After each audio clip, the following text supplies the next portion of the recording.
Well, this week we're going to discuss the free trade deal that they're trying to arrange between the European Union and the United States.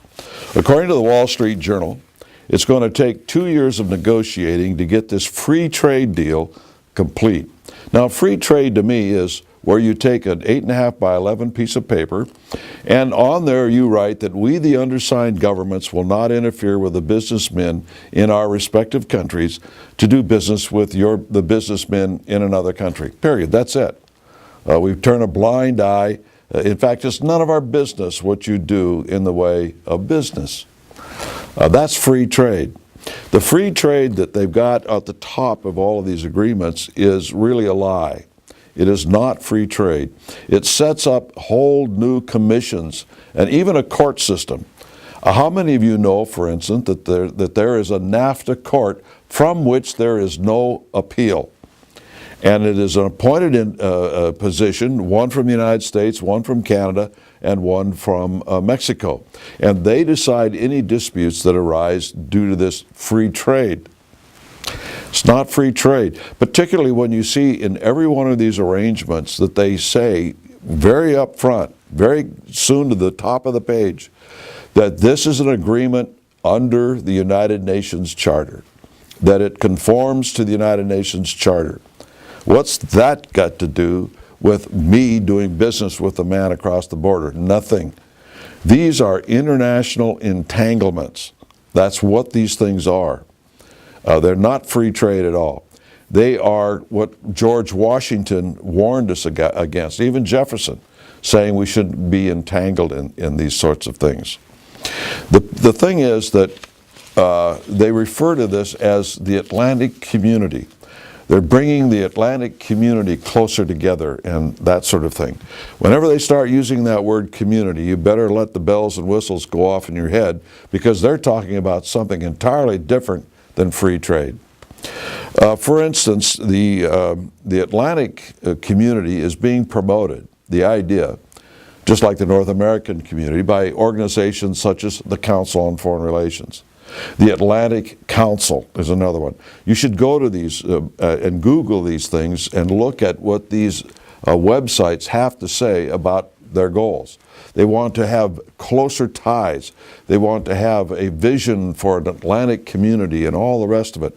And what they really mean in the long run is they're going to cut back on the sovereignty of the United States, the independence of the American people, and in its place substitute something else, the Atlantic community, and until they ultimately have what they call the New World Order. Now, if you go to the Atlantic Council website, you'll find that Chuck Hagel, the man who is up for Secretary of Defense, is the chairman. Now, here's a man who's a member of the Council on Foreign Relations, is the chairman of the Atlantic Council, trying to bring the North Atlantic area completely into one country. There's no other conclusion that you can come to if you look and study at what they're trying to do. Is going to be made the Secretary of Defense. Who's he going to defend us against? Is he going to defend us against internationalism? Is his love going to be the United States or this international community?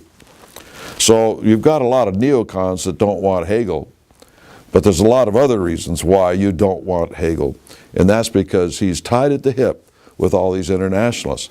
He puts that first over his commitment to the oath that he took as a United States Senator to protect and defend the Constitution from all enemies, foreign and domestic.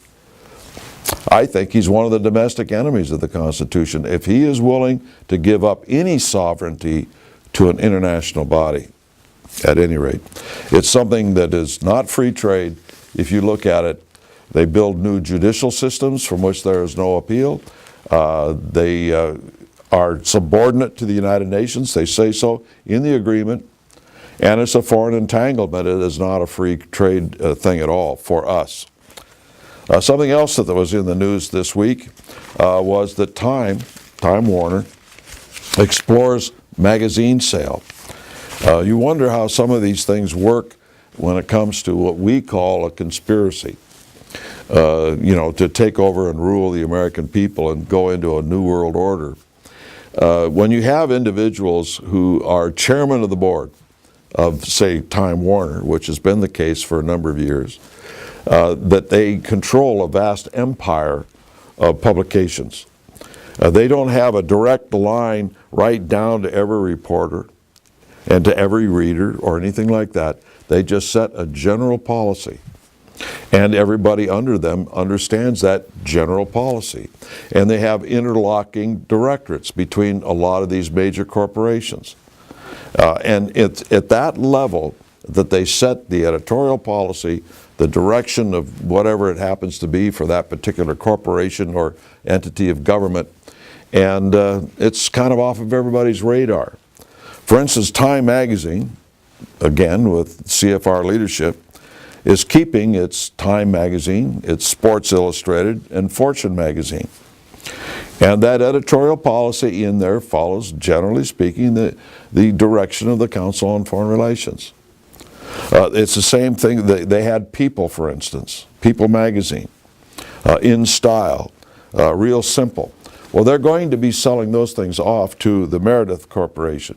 But all of these magazines are under one roof, just like a lot of newspapers in the United States are under one roof, like Gannett and things of that nature, where they've had Council on Foreign Relations leadership. So again, there's no direct tie, there's no chain, but everybody understands that if he's going to be elevated within the corporation, he's got to follow the editorial policy of the leader. Very simple. If you want to get ahead at any company, you follow the leadership of who owns that company or who runs that company. Very simple.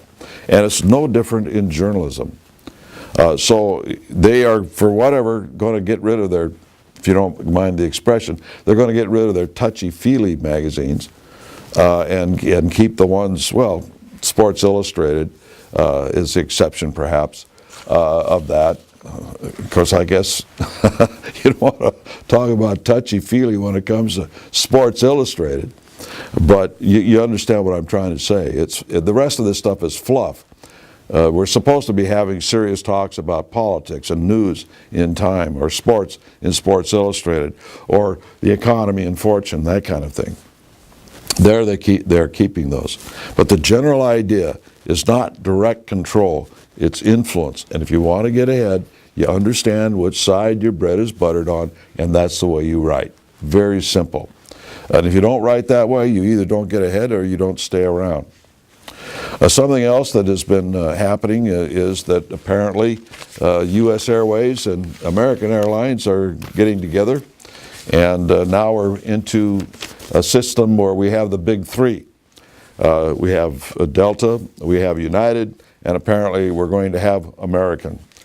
Soon, I don't know how soon, 10 years, 20 years, I don't know. It'll be the big two, and then the big one, and ultimately the national airline, to where the government just simply takes it over or leaves the facade of corporatism, fascism, where the government controls everything through one singular company. The prices will go up, services will go down, customer service will go out the window. It's already happening in these mergers. The customer service is nowhere near what it used to be.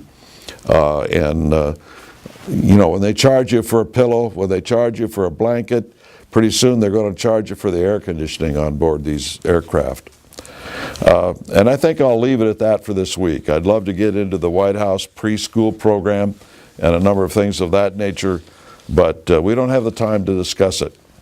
Perhaps we'll do that next week. A little hint, Obamacare has a lot to do with preschool programs. It's in there, it's mandated, but nobody's paying attention to it. They think that Obamacare has something to do with medicine. It's got to do with a lot more than that. Until next week, we'll see you then.